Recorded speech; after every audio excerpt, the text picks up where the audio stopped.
And again, we're not going to take a break, but feel free to just put your screen on mute and stop your video and take care of your needs as you need to. So use the restroom, get something to drink, whatever as you need to. I am recording this and I will put this video in our seminar for this week so that you'll be able to look back for anything that you might have missed for the few minutes, like that you went to the restroom or something. All right, let me go ahead and share my screen and we're going to jump into the lesson planning. The lesson plan, if you will remember kind of a little bit of what I sent you, the lesson plan is your first one was sort of like practice. We were able to use it, of course, to develop your POP, but also we were able to kind of like warm up your skills for lesson planning. So at this point, I want you to see that the lesson plan itself is the actual grade. If you look at this chart, it comes from the POP 2 lesson plan that you do. So the first one is not scored. The first one that you did, it's again, you have to do it for the POP. It's a way for us to talk about what your POP's going to be about and make sense of your lesson plan. But it's also, like I said, a way for you to kind of warm up those skills. So we're very fortunate because most of you actually have some pretty strong lesson planning skills. Like I was really excited about the quality that I saw in the first round of lesson planning. I think that is a real tribute, number one, to the quality of this group of people. I think y'all are just high capacity, high quality people. Y'all, all of you are bright and you actually have an understanding of planning.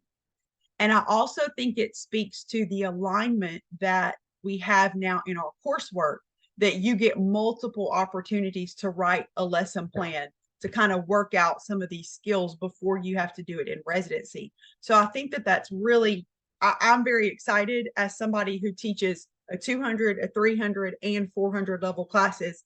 We're beginning to have like that continuity. So that's really great.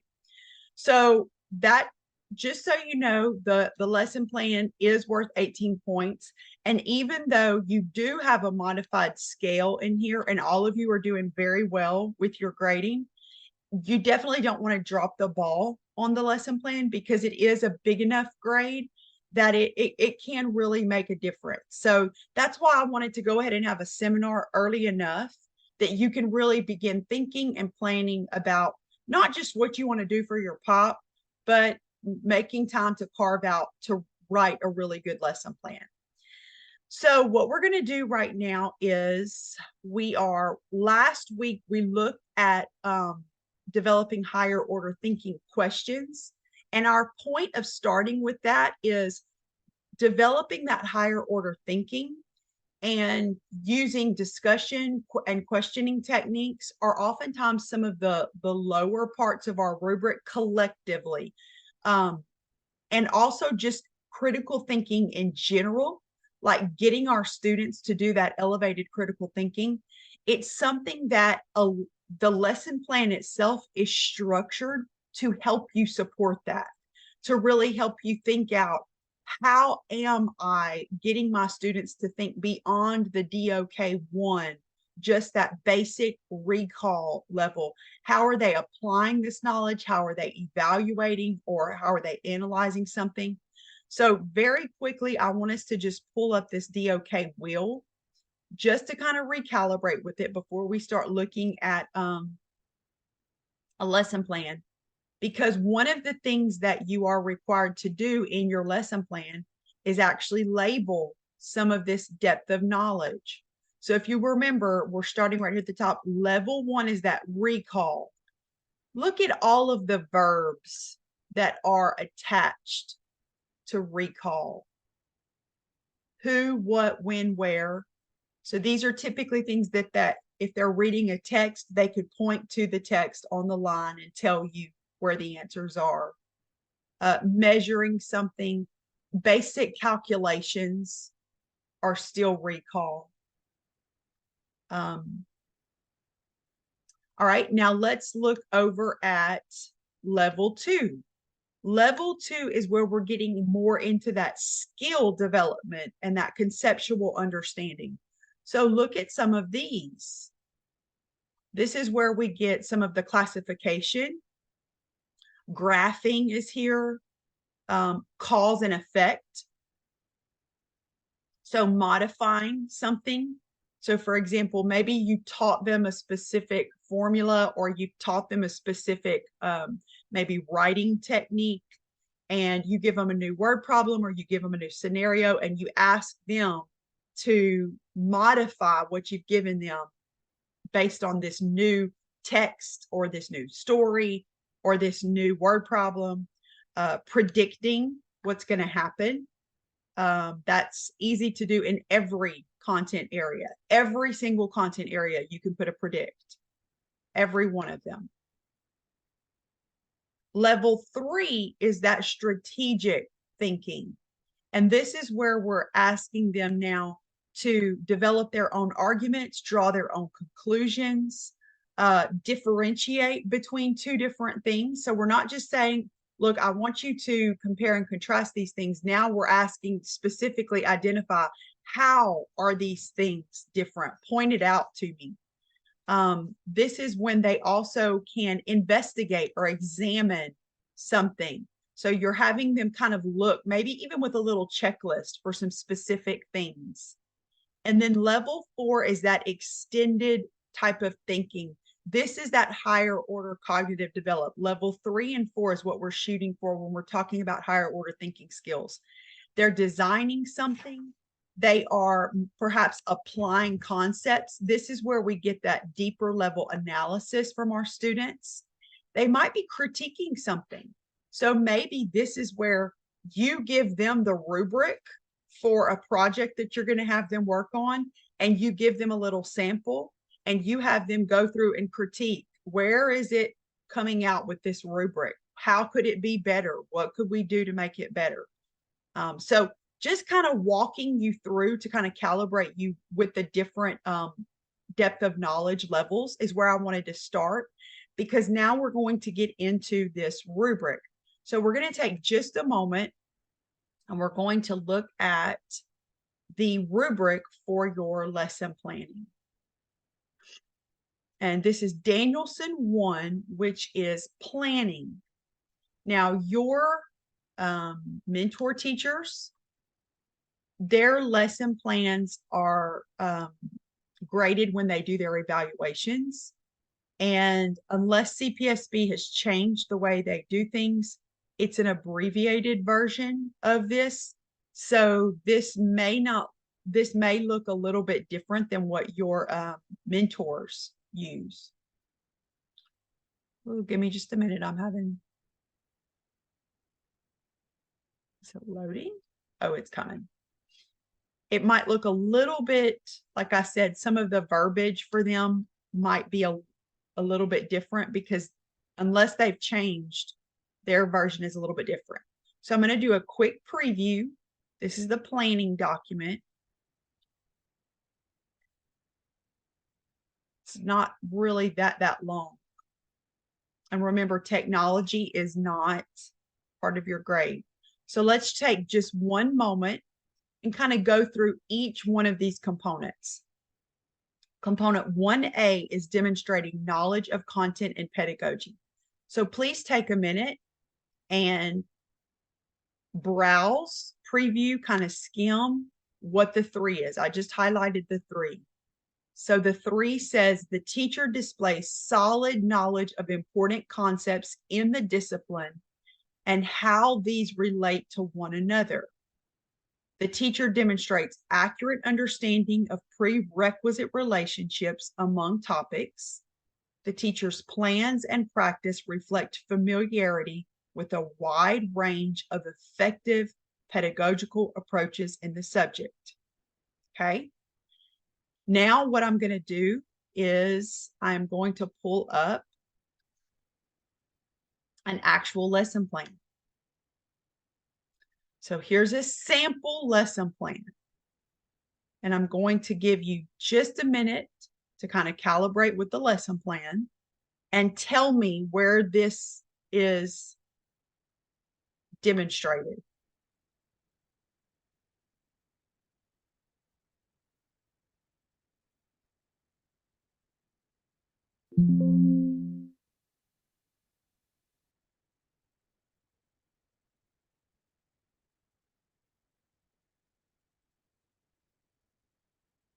Okay. So you're familiar. Does this look familiar to everybody? Yes. Okay. All right. So this particular lesson is ninth grade English. It's from the Odyssey. Here's the brief overview. Previously taught standards, Louisiana student standards, student outcomes, additional standards, explanation for inclusion of the ELA or cross-disciplinary ones, and then relevance and rationale. So let's go back, take just a moment, and look at what it says in component 1A for 3. Where on the lesson plan do you see this demonstrated? You can come off mute and tell us. And you can put it in your own words. Solid knowledge of the important concepts of the discipline demonstrates accurate understanding of prerequisite relationships among topics. Plans reflect familiarity with a wide range of effective pedagogical approaches. Would the understanding prerequisite relationships among topics tie into the previously taught standards? Yep, sure does. Understanding of prerequisite relationships. That's the previously taught standards. Perfect. Absolutely. Somebody else? Do you see anywhere else in there that we've looked at so far? What about this one? Solid knowledge of important concepts in the discipline and how they relate to one another. Where is that one demonstrated?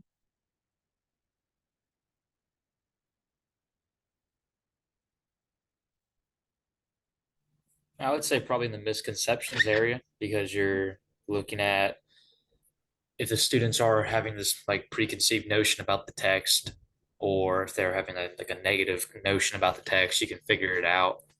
Yep. Yep. Also, one other place that's near that one is the relevance and rationale area, where you have to kind of defend. This is why I picked these standards. This is why it matters for students. This is why it's important in the discipline. Also, the selection, which sometimes we oversimplify this, we forget how important this is, but the actual selection of the standards themselves. Are you picking grade level? Are you picking rigorous? Are they related to what you're going to teach? And then also your crafting of the objectives. Are those aligned with what you picked for your standards? Are they aligned with the assessment pieces? Because in these objectives, you also tell me your learning activities, how they're going to demonstrate and be assessed. So all of this top part of it is assessed right there. The only part you're missing here from being a 3, where it says the teacher's planned practice reflect familiarity of a wide range of effective pedagogical approaches, that's in your sequencing of events, which is down in your lesson progression, way down here. But everything else, that's why that first part is so important. You're demonstrating, I can select relevant standards in the discipline. I can defend their choice. I can connect them to previously taught standards, and I can even connect them to other standards cross-disciplinary, so that I show how that they're all interconnected. And then I can craft outcomes and objectives that are aligned to meaningful learning in the domain. And when you have to do all this color coding, look what else you're having to do. What do you have to label specifically? That's that depth of knowledge. That's the first place that you've got to prove I am getting them to higher order thinking in the discipline. Okay, so that's one place. Okay, so that takes care of that part of the rubric. Let's go to the next part of the rubric because I know y'all are very familiar with the lesson plan. Let's look at two things, two parts of it. So component 1B, demonstrating knowledge of students, and component 1C, setting instructional outcomes. So 1B says that the teacher understands the active nature of student learning and attains information about levels of development for groups of students. The teacher also purposefully acquires knowledge from several sources about groups of students' varied approaches to learning, knowledge and skills, special needs and interests, and cultural heritages. So let's go back to the lesson plan and let's see, where could this potentially be represented on this lesson plan? So we have our brief overview, student standards, additional standards. Here's our explanation of inclusion, relevance and rationale, misconceptions. Here's our learning progression, which we'll go through this in a minute.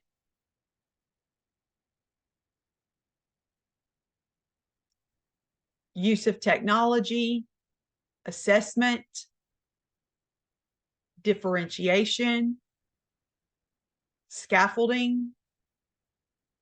Where are we seeing any of this one?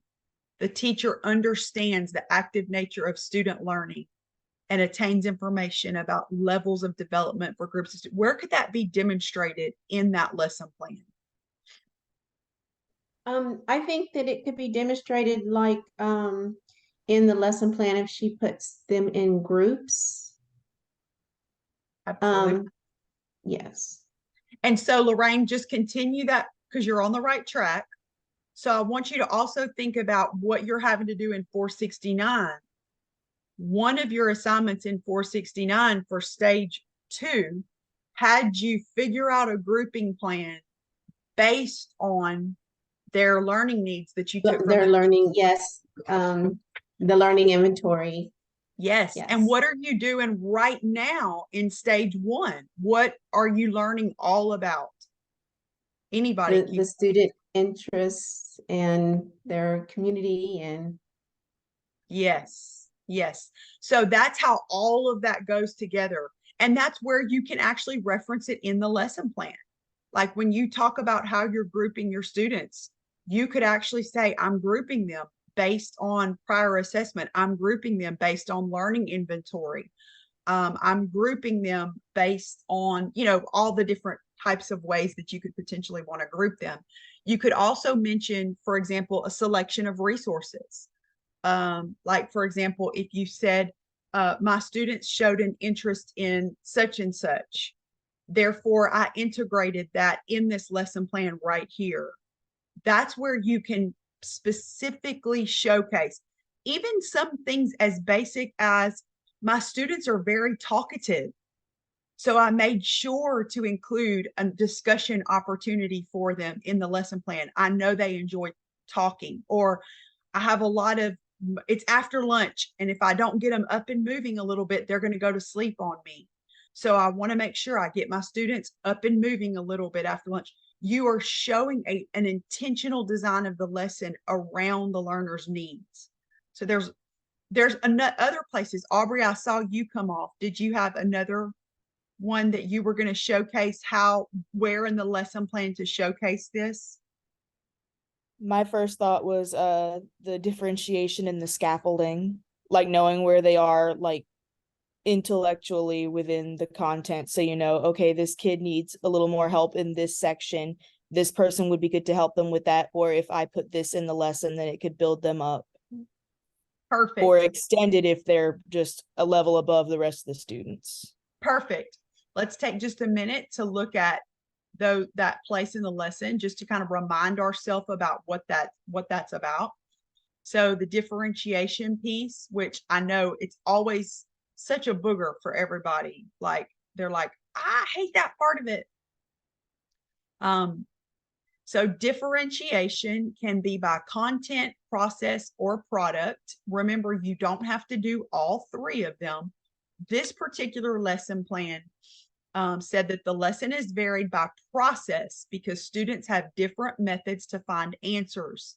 In searching for synonyms and explanations for mythological terms, they can use any internet sources that they believe are relevant to uncover answers and may decide to use a physical dictionary or not. Likewise, answering the questions with a partner is a type of differentiation as they have another person's ideas to draw on. So this was a really simple way. This student, this particular resident, gave them 2 different ways to try to find answers. She showed them how to use a dictionary. She also showed them how to use like an online dictionary, like a mythology dictionary. And she said, you can use either one you want. And she also gave them the option to work with a partner. So those, she kind of built those in. Another way was the learning style, the profile. The lesson differentiates by learning profile because the story is read visually as students receive a handout of the invocation with spaces for annotation. They have the ability to read the story straight from the book. Also, the story is read aloud from an audio version so that the class will follow along together and be able to focus and listen. In this way, students are engaged with the text more than one way. Reading and listening and focus on the story fills the environment for a closer read.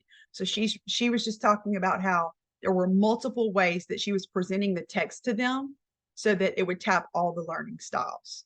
She knew her students. She knew that they learned in multiple ways. Samantha?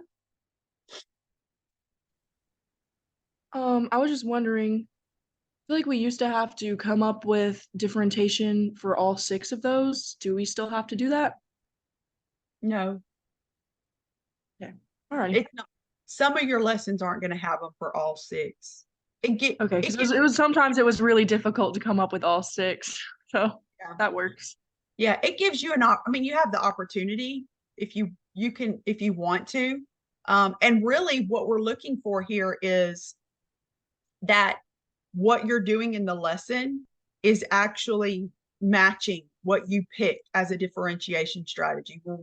Definitely we're looking for differentiation, period. But we're also looking to see, for example, like if this learner would have grouped her students based on like an assessment, like a test, then she should have talked about ability and readiness. Like she should have said, my grouping was purposefully selected around their ability and readiness with this particular skill. Like I would have noticed if she didn't do that. She grouped them based on interests. Learning styles. That's how she grouped her students. So that's why she focused on this one. Yes, ma'am. Any other questions on that part? So those are 2 very good ways that y'all are highlighting how that shows on the rubric. Let's look at component 1C, which we already kind of got into a little bit, setting instructional outcomes. Most outcomes represent rigorous and important learning in the discipline and are clear, are written in the form of student learning, and suggest viable methods of assessment. Outcomes reflect several different types of learning and opportunities for coordination, and they are differentiated in whatever way is needed for different groups of students. So somebody speak to that. Where are we seeing that on the lesson plan? A couple different places, actually.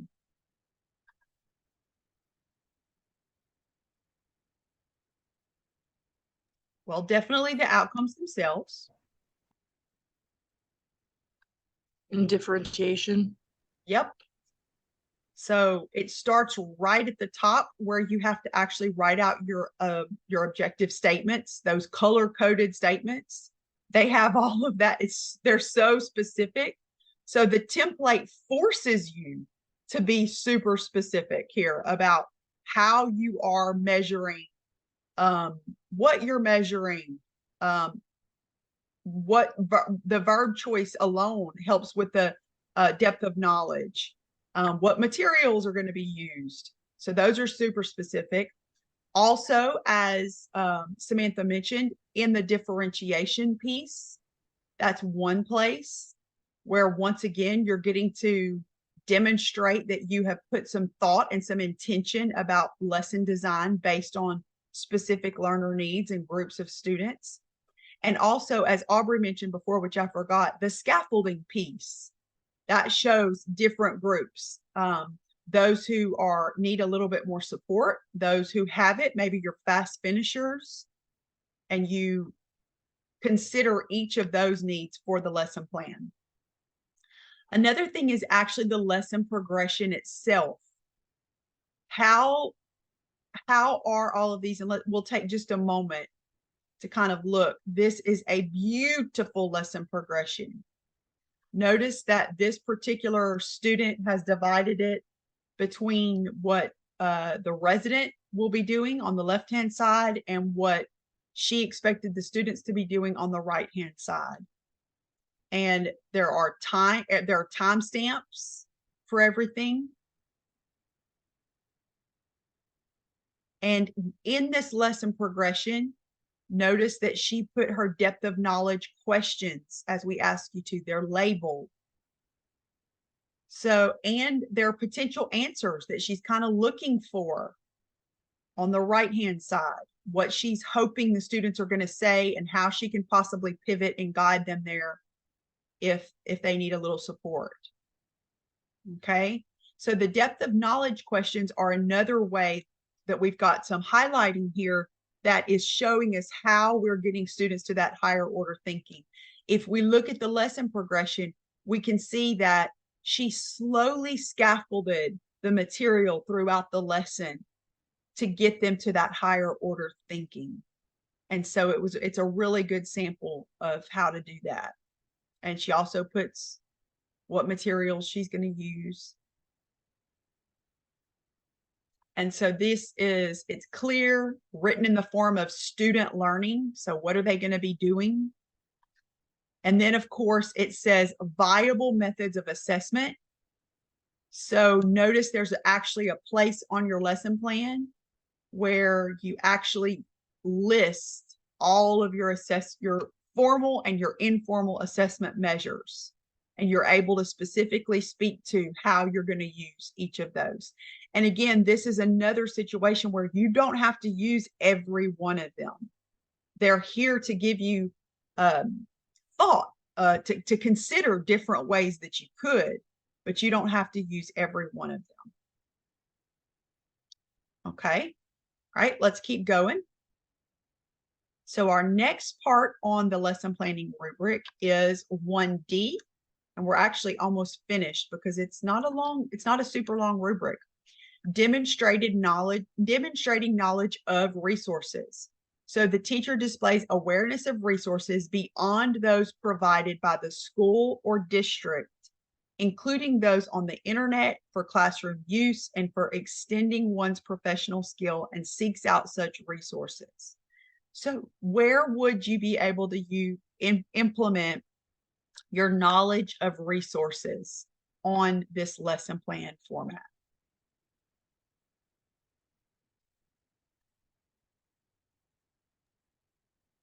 There's some obvious. Go ahead. Would that be under the research-based instructional strategies? It could, and explain that for me. So you look for a resource of something that you used in the classroom for instruction, like grouping, learner inventories, things like that. Absolutely. So if you look here, this resident, I'm trying to move, it's covering up the thing. So an instructional strategy implemented in the lesson is modeling. I first learned about this strategy in a college education course with Dr. Williams. This practice enhances the lesson because modeling the steps of how to answer the first question on their handout will provide students with a guide of how to approach these questions that require them to analyze the text or these literary devices and explain the effect they have on the story. After watching me model the avenues to accurately analyze the story, students should be better equipped to do this on their own and with a partner.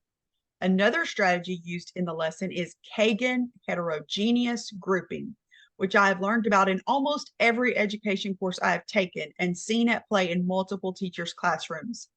To the best of our ability, my mentor teacher and I have adjusted seating charts to support an even spread throughout the room of readiness levels.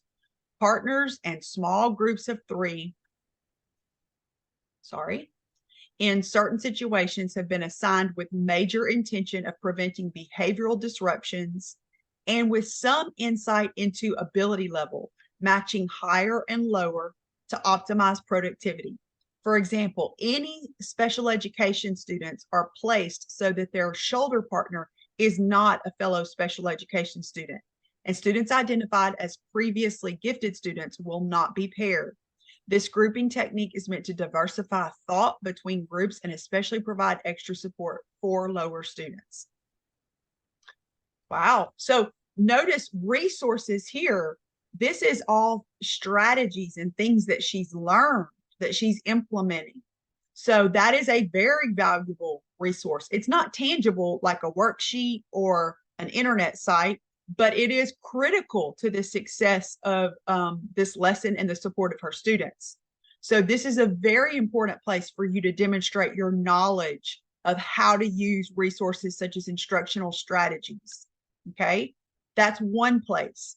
Where is another place that you can demonstrate use of resources, knowledge of and use of resources?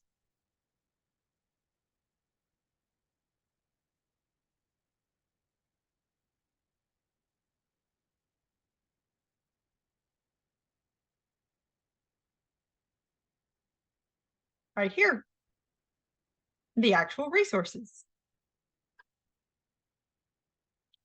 So we want to make sure here that we are thinking of every single thing that we're using. And sometimes we take things for granted that we're using in our classrooms.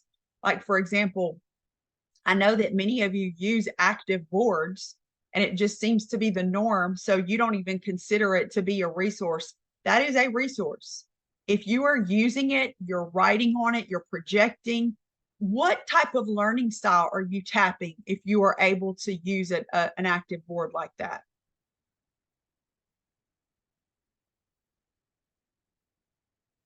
That'd be visual. Yes. Thank you, Deacon. Yes, you're visual learners, which, man, if you've done a learning style inventory, you know that the majority of our learners are visual, and they would be. It's the way they interact with the world. So make sure that you aren't forgetting some of the common ones just because they're common. Okay. All right. So that takes care of the resources. Let's go back and look at our rubric. Our next component, designing coherent instruction. Most of the learning activities are aligned with the instructional outcomes and follow an organized progression suitable to groups of students. The learning activities have reasonable time allocations. They represent significant cognitive challenge with some differentiation for different groups of students and varied use of instructional groups. What is the dominant place that we are able to assess this one on the lesson plan?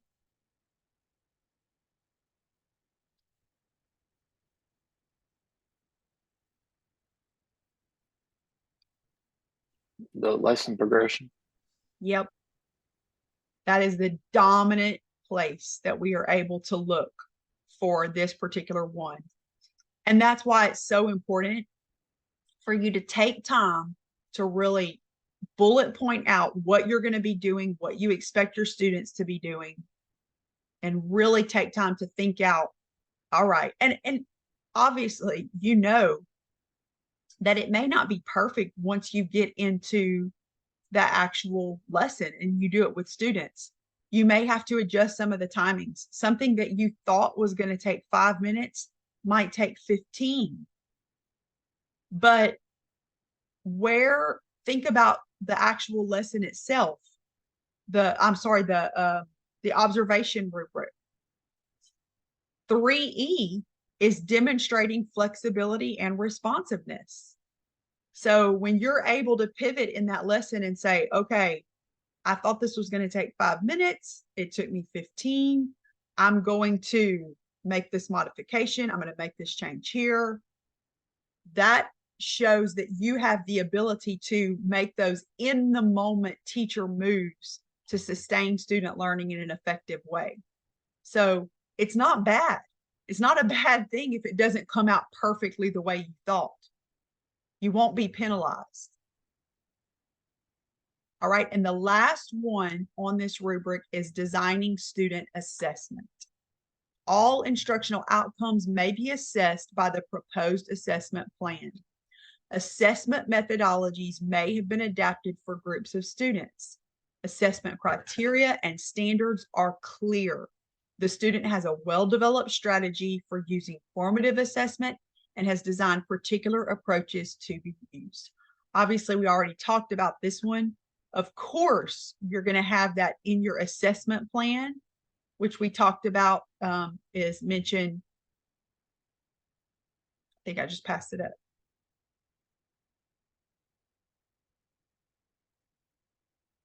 No. Did I pass it up? Where did I put it?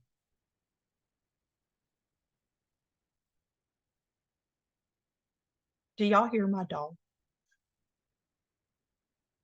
She's snoring so loudly. I mean, you would think that she had worked like a 12-hour shift. She is like going to town. Okay, here we go. So here's our assessment plan. That's why you want your assessment plan to be so good. But then notice up here, by forcing you to write the outcomes in this color coding, we are making you put your assessment up here. That's why a lot of times when you're crafting your outcomes, and especially when we're having your pre-conferences, we will ask you, either your mentor teacher will ask you, or I will ask you, or maybe one of other teachers, how will you know students have done this? Like, what is the takeaway? Are they going to do an exit ticket, or are they going to do a quick quiz before they leave the room? How will you know that you have some measurement? So the last one is all about assessment. And essentially it is, how will you know that your students have learned the outcomes that you have for them? All right, the bottom of this is the technology one. Notice you are not scored in the technology. It's just a way that we're keeping track of technology. But that's it. Now I'm going to stop and let you have a time to ask questions about the lesson plan, the rubric, the template, anything. So the research-based strategy, that can just be talking about something from class. You don't have to like, would you have to APA cite that somehow? Or if it's straight from like saying, Dr. Williams said this, Dr. Benwell said this, you can, Yeah. okay. Because I've always just used like the Fundamental 5 book, like the same APA citation from the stuff I learned from that. But And you can, I mean, you can do that if you want to, but this is completely appropriate. The way that this student, she did reference this, she Mhm. referenced Dr. Williams, she referenced her education classes. Kagan is a reference. I mean, if she wanted to, she could have put the APA citations down here. But I'm not, notice that the APA citations are not on the rubric. okay. Okay. I really wouldn't be justified in marking off for that. Now, it might have been required for some of your other classes, like maybe practicum or something like that, but we're using the real rubric right now, and it's not, there's no place on that for it. So another question, it's a good question though. Another question, anybody, about what are some of your biggest challenges with the lesson plan?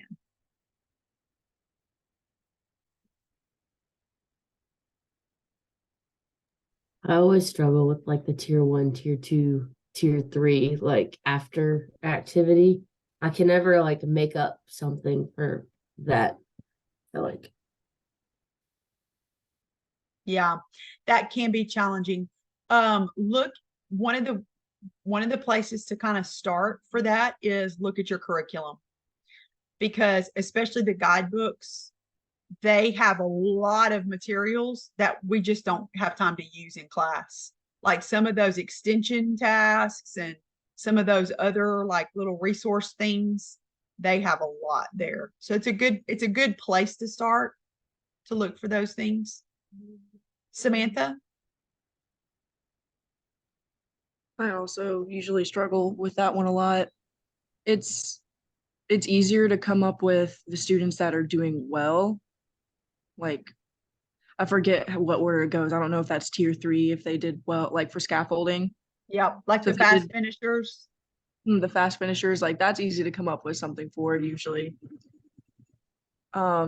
Usually for I've noticed Miss Del Papa, for the students that struggle with the lesson, she'll assign them like an iReady lesson while they're in advisory. Would that count?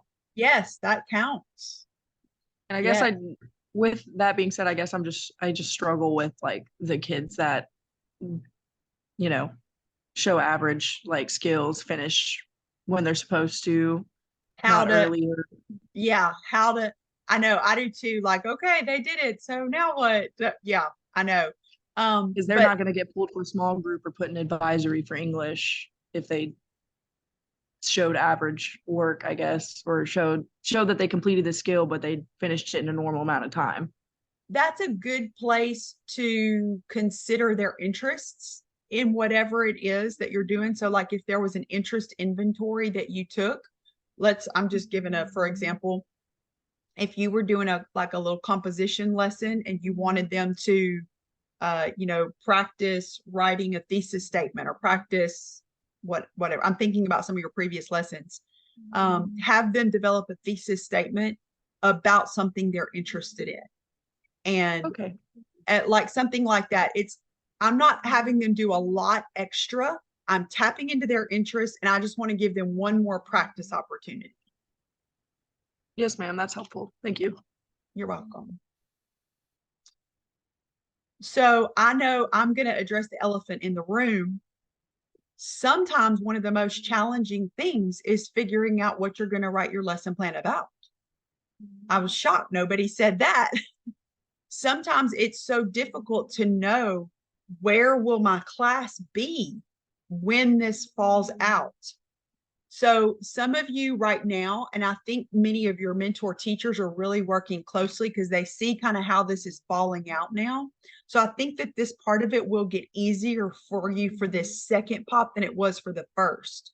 Some of your mentors I know are already, they know this is coming. They know this is your last big evaluation and they're already helping you. They're saying, this is a great lesson plan that you could teach. What's your week? When are you doing it? And they're already kind of helping you do that. If that is a place where you don't yet feel like you're having those conversations with your mentor, go ahead and initiate those conversations. You can see that I've tried to include them in all of your emails with your evaluations so they know this is the last one coming up. Also, it was part of like my email to them this past weekend was like, hey, your students are finishing your residents are finishing walkthrough 2. They're planning for POP 2, which will be their final evaluation. Please help them select a highly effective lesson, yada, yada. So they're ready to have this conversation with you if you haven't already had it. This will help kind of till the ground, so to speak, so that you can have a good lesson plan to actually put in this template. Some of you have an exact curriculum that you're able to just modify and put into this template. Some of you have to be a little bit more creative. You're kind of taking from a few different sources to put into this template. But I think that your mentors now are a little bit more informed about the process and what's expected of you. So I hope that alleviates a little bit of that part of the challenge of lesson plan 4E. Let me know if I can provide more support in that area to kind of facilitate that discussion with your mentor for you. All right. Okay, any other questions about lesson planning? This is what I'd like for you to do. We're going to hit it again next week. I put another sample up here for you. It's a math one. So at your own leisure, what I would like for you to do, let me go up where I have homework. I'd like for you to use the lesson planning deep dive to self-score your first lesson plan. I'm not going to ask you to turn it in. It's only for your reflection. Okay. So now that we've gone through the whole rubric, think about where were my strengths and where were my weaknesses in that first lesson plan that I turned in. We're actually going to kick off a discussion. And I want this activity to be something that actually helps you write this next lesson plan so that you're able to say, hey, I did this on my first lesson plan. Is this strong enough? How could I make this better? So that you can have some really strategic and purposeful questions to ask me. So I put another sample, a math one. You have 2 good samples to look at and use this deep dive to kind of assess your own skills and ask some strategic questions to improve your lesson plan. Okay. All right. We're switching over to 469. Boom, boom, boom. Let me go back to the dashboard. And this week in 469, we're actually supposed to do, we're supposed to like move ahead in stage 3, but I am going to let you actually do that on your own. You can watch that video on your own. I wanted to use this time for any questions that you might have about the stage that you have to turn in. Let me find it. I'm going down here. There are 50 million classes. Here we go.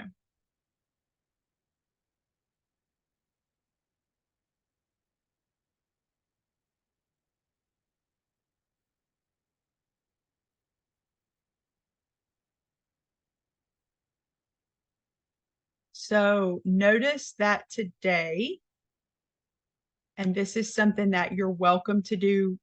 You will have extra time when we get off of today.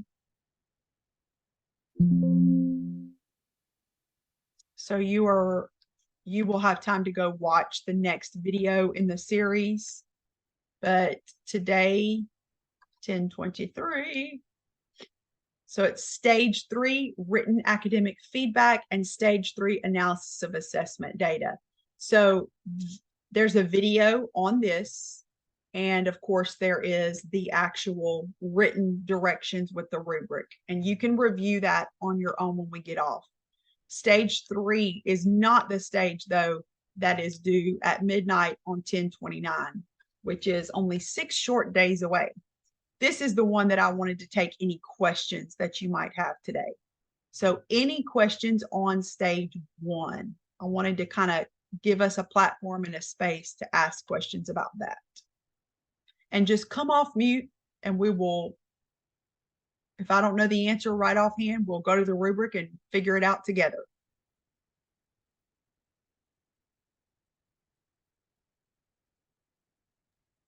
So we're talking about stage 3 right now. That's the one that's due November 29th.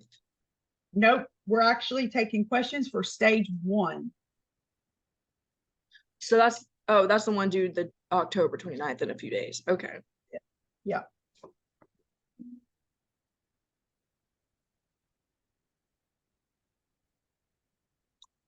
For What my question? learner, sorry. No, go ahead. For my learner interest inventory that me and Miss Del Papa picked out, I know that we have to have a visual to go along with it. So the one we have, it's because I know sometimes we have to have like more than a certain amount of questions on something for a chart, but ours, it looks like it's gonna be asking just 3 questions. And it's gonna have about like their learning style and preferences. But the 3 questions have like 10, like 8 to 10 options that they can check under each of them. So like, is that enough? Yeah. Yeah, I've seen one like that before. I know the ones you're talking about. Yeah, that's a really good one. I like that one. Yeah, because the one we chose, there was like 3 questions like that where it was like they could check a box for what they wanted, but there was 2 that was like constructed response, like sentences, and I was like, I don't think I can make a visual for that, so I was gonna just take that off. Yeah, that's fine. Thank you. Another question, anybody, about any parts of this? Do you want to like browse a sample real quick just to kind of jog your memory? Okay. Let me go to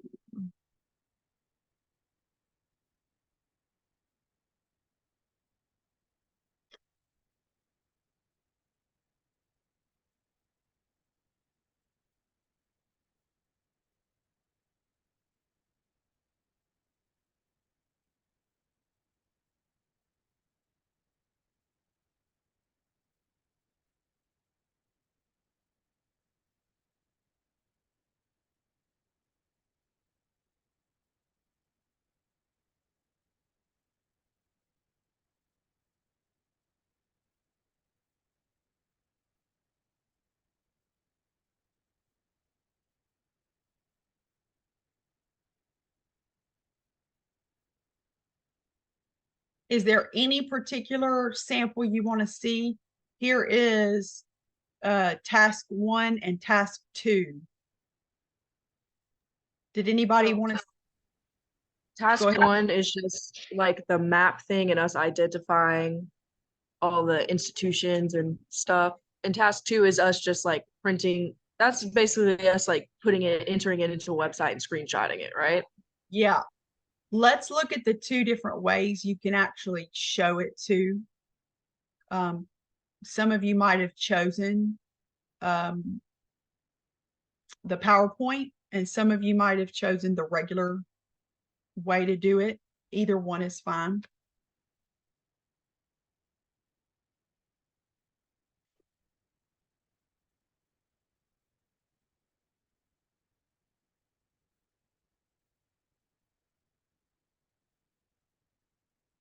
So the stage 1, task 1, this one, this is Marley Thibodeau's. Some of you might remember Marley from, she graduated last year. This is the way she did hers. She set it up as a PowerPoint. You don't have to do it this way. You can do it, put it in the template if you want. But yes, this is her community asset map. Then she put a picture of each one. Hers was kind of interesting because Marley, if you've had a chance to see this one, Marley was placed in Bell City. That was her field placement. If you're very familiar with Bell City, there's not a lot there. There's not a lot. There's not a whole lot in the community. But it was kind of interesting because at first she was like, I don't know, I don't think I'm going to be able to do very well with this. And it was very neat to be able to see what was available within that small community, how much students actually had access to in that little bitty community. And it was pretty eye-opening about the resources that were there.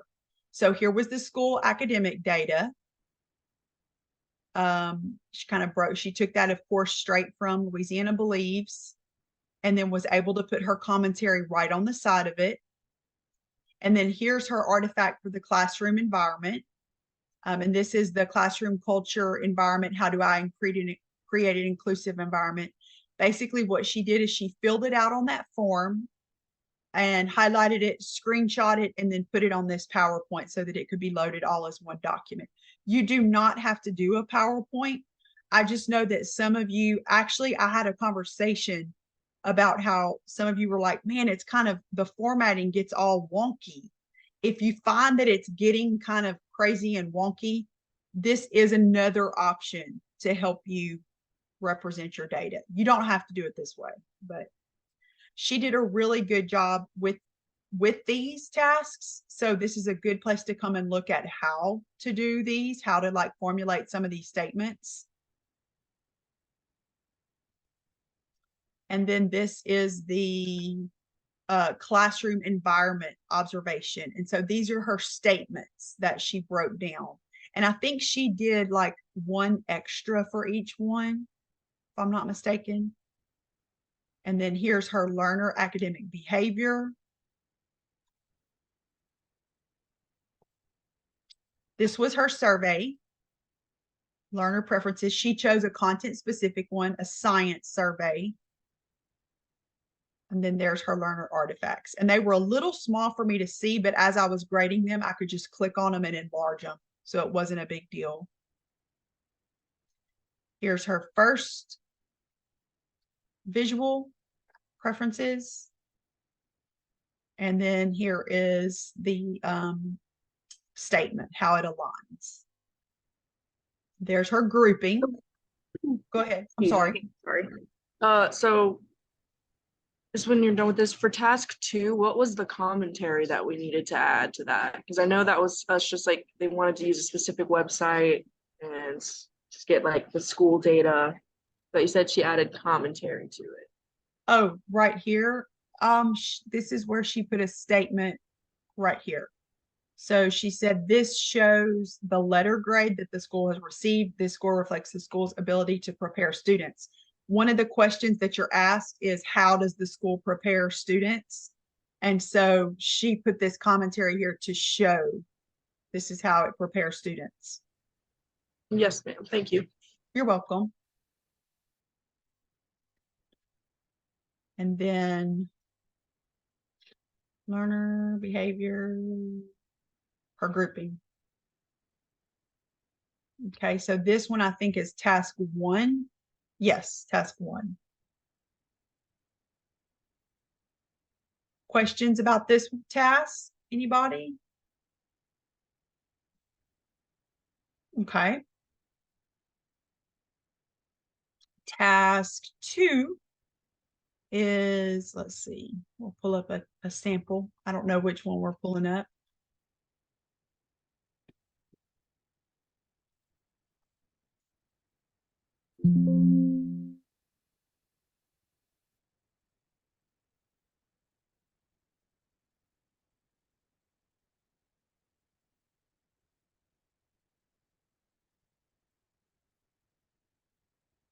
Oh, yeah.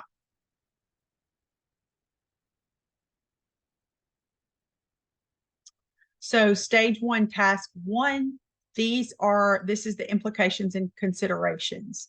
And so this is where you are taking that data now and you're beginning to draw those conclusions. And you pick, if you remember correctly, you're going to pick, yeah.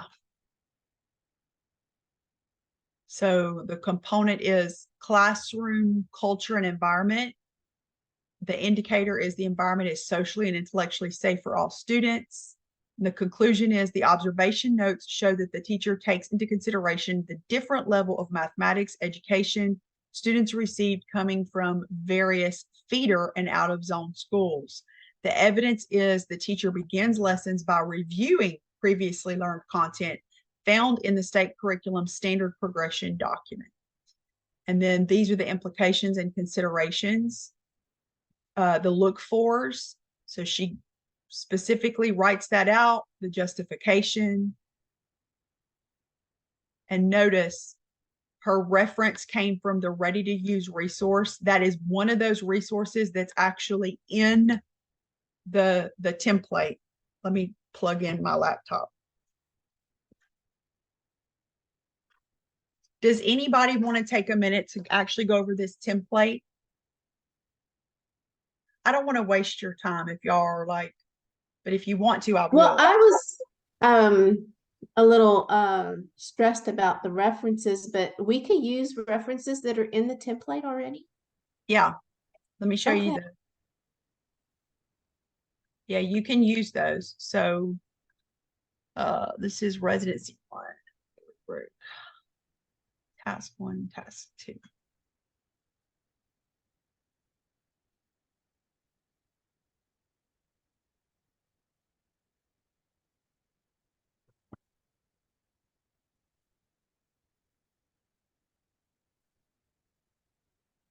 So just to kind of calibrate, this is your 5 pre-assessment learner. No, did I do no, I did the wrong one.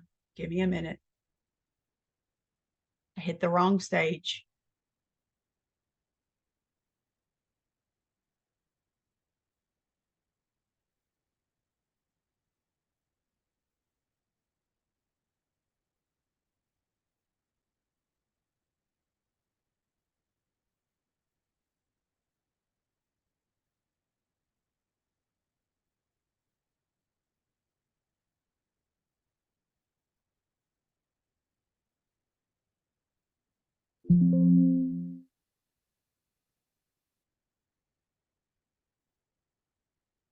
Yes. Okay. So for this one, let's go down. We'll just calibrate really quickly here. Stage 1, task 2, draw a conclusion explicitly referring to the evidence collected in each individual artifact in stage 1, task 1. Then identify a potential classroom implication for learning. Consider which of the 3 culturally responsive domains included in stage 1, artifact 3 might be affected. So that's either going to be classroom culture environment, student relationship building, or instructional strategies, and you justify your rationale. Finally, determine a research-based consideration that would support all learners in the classroom, include an APA citation that supports your consideration. So this is what it's testing. And then the culturally responsive teaching competencies research within this stage include draw on students' culture to shape curriculum and instruction, bring real world issues into the classroom, and communicate in linguistically and culturally responsive ways. So ideally, you should be adding to this template, which that learner didn't. She should have, but she didn't.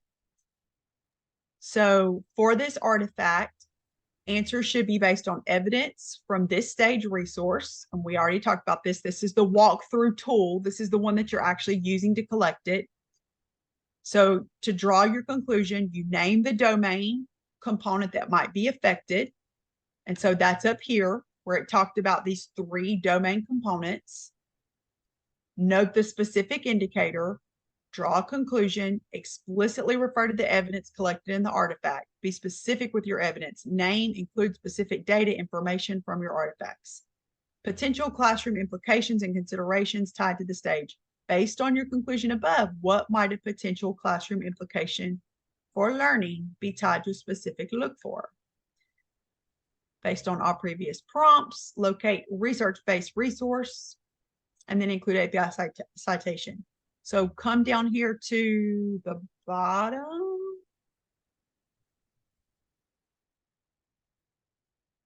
What's in the culturally, is it in the other tool? Where are all those resources?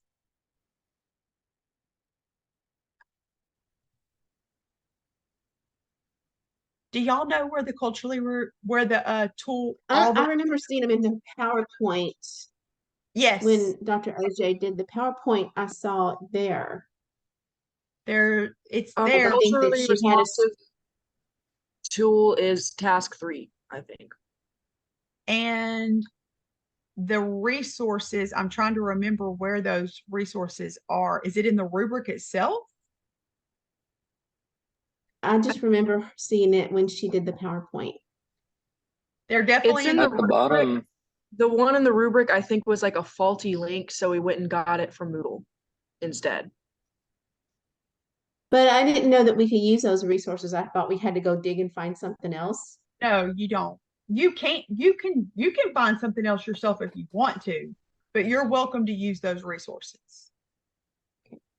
The at the ones bottom of task 3, there's about 4 resources. I don't know if those are the ones we're supposed to use or we That might can be- use, that might but be, I remember her explicitly saying in the video for us to use the sources that y'all gave us, not to go digging for our own.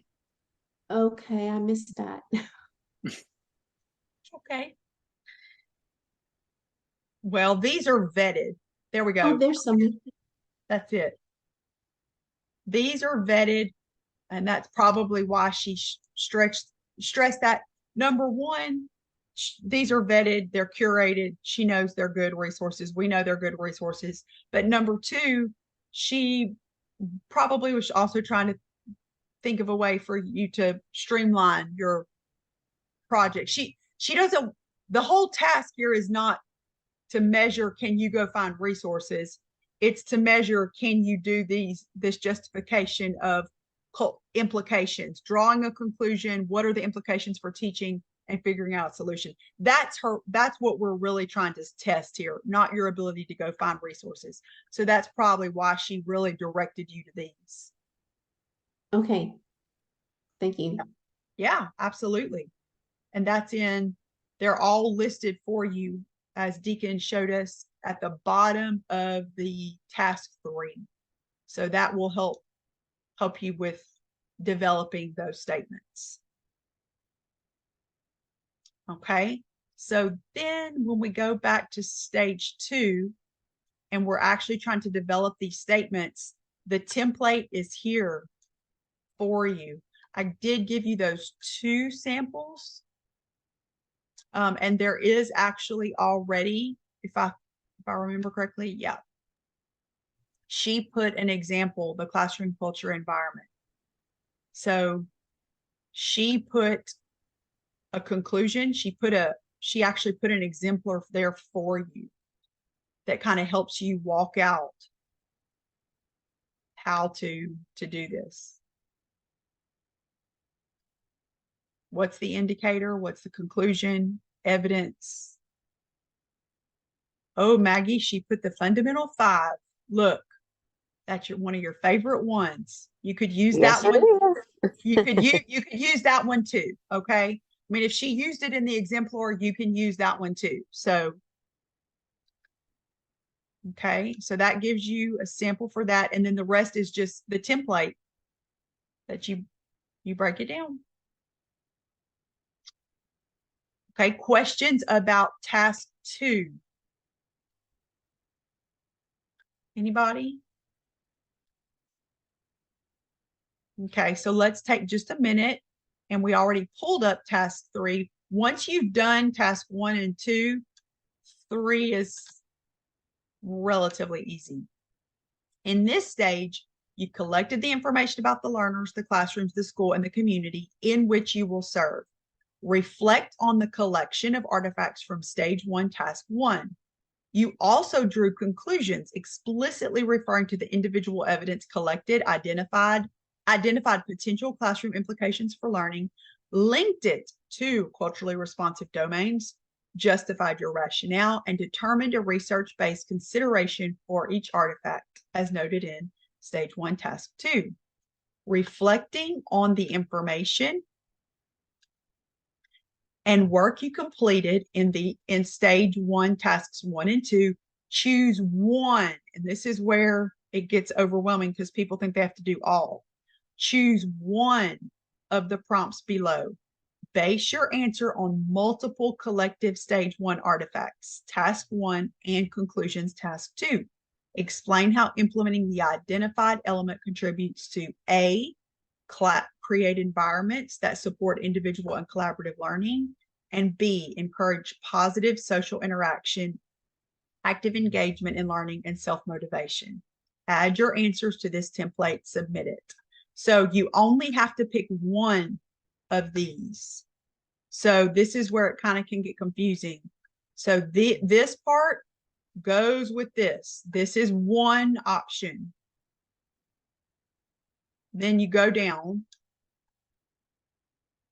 This one, the culturally responsive, that goes with the next A and B. You could pick that one if you want to. Or you could pick the third one, which is social justice. So those are your 3 options, and you just have to pick one of them.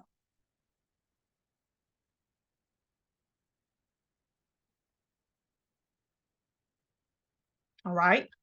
Questions? Comments?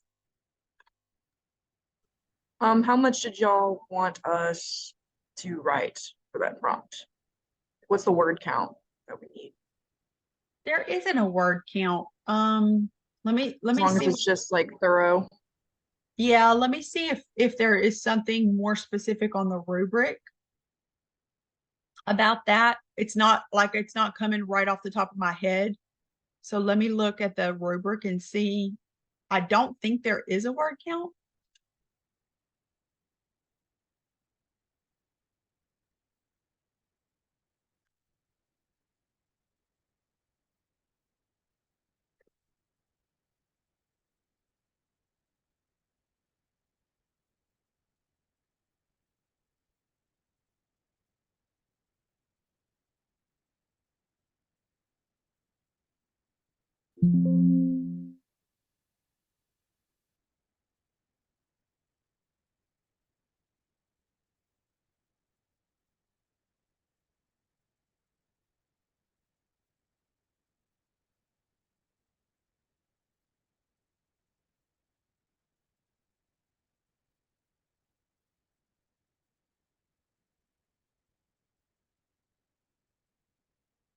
All three of the following are included within answer. So stage one information is included within the answer, making it relevant to current class of learners. Explanation of how implementation of elements supports individual and collaborative learning is supported, and an explanation of how implementation of element encourages positive social interaction, active engagement in learning, and or learners self.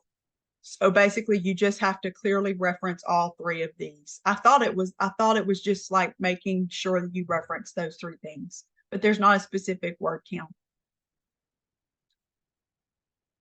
I think the most important part is the evidence has to be specific. So when you're mentioning like the statements, make sure that you're able to reference specific pieces of evidence, like how you drew your conclusions. That's the main part.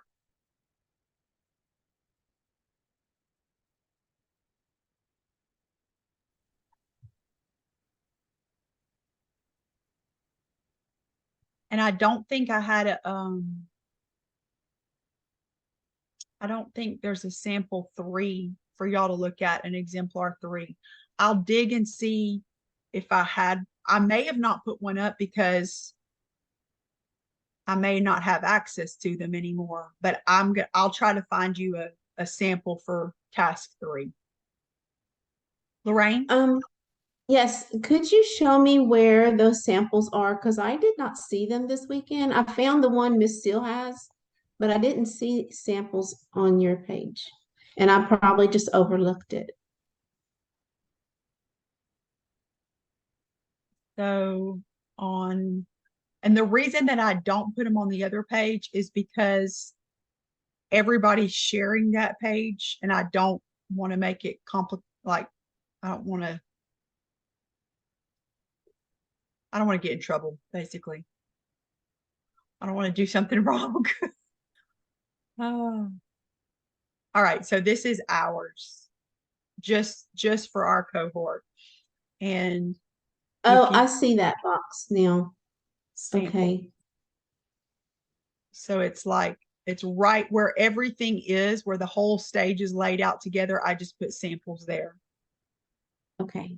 And Thank you. I'll dig around in some of my old watermarks that I still have access to, and I'll try to find a good stage 3 sample to put task 3 sample to put in there. Okay. Because right you. now I only have tasks 1 and 2. I don't have any for tasks 3. Now I know that there are some on the main page though, like all the cohorts together.